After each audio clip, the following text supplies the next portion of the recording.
আসসালামু আলাইকুম সম্মানিত প্রবাসী বন্ধুগণ, কেমন আছেন?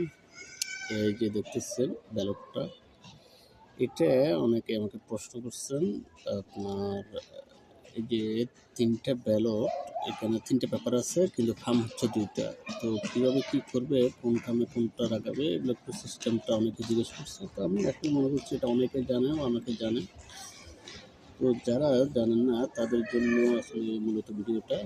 তো চলুন শুরু করা যাক। এই যে দেখেন, এটা খোলার পরে এখানে সব এরকম একটা খাম আসবে। দেখেন স্ক্যানিং করার পরে কথা বলতেছে আর কি। দেখেন এখানে এই যে আরও ভিতরে আরও তিনটা খাম আছে। আমি স্টেপ বাই স্টেপ দেখাচ্ছি। এটা হচ্ছে হলুদ, তারপরে এটা হচ্ছে ঘোষণাপত্র। এই দেখেন এটা হচ্ছে ঘোষণাপত্র। আপনার কোন খামে কোন পেপারটা দেবেন, আমি আসলে মূলত এটাই দেখানোর জন্য। আর কীভাবে ফিল আপ করবে এটা অন্য একটা বিষয়, এটা আমি দেখাই দিচ্ছি পরে।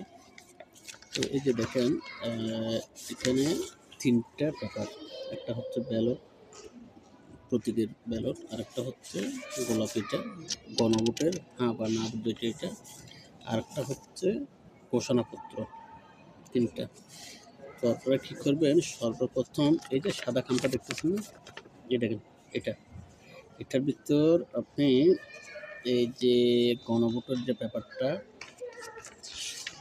গোলাপি কালার এটা, আর এবং প্রতীকের এই যে প্রতীক, এই দুইটা একসাথে করে এই যে আপনার সাদা খাম এটার ভিতর রাখবেন।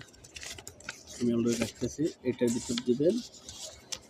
হ্যাঁ, দেওয়ার পর আপনারা আরেকটা এই যে আছে না ঘোষণাপত্র, এটা এটার সাথে বাস করবেন এইভাবে, এটার সাথে বাস করে তারপরে হলুদ খামটার ভিতর দিবেন।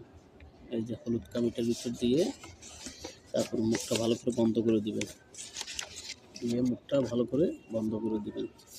তারপর আপনি বা যে কারো মাধ্যমে আপনি এই জিনিসটাকে পোস্ট অফিসে পাঠিয়ে দেবেন। এটা আপনাকে কিছুই করতে হবে, এখানে অলরেডি সরকার এটার জন্য এই যে এখানে লিখে দিয়ে আছে রিপ্লাই পেড। আপনি যেটা রিটার্ন করবেন বাংলাদেশের জন্য, এখানে যে রিপ্লাই পেড এইখানে লিখে দিচ্ছে দেখেন।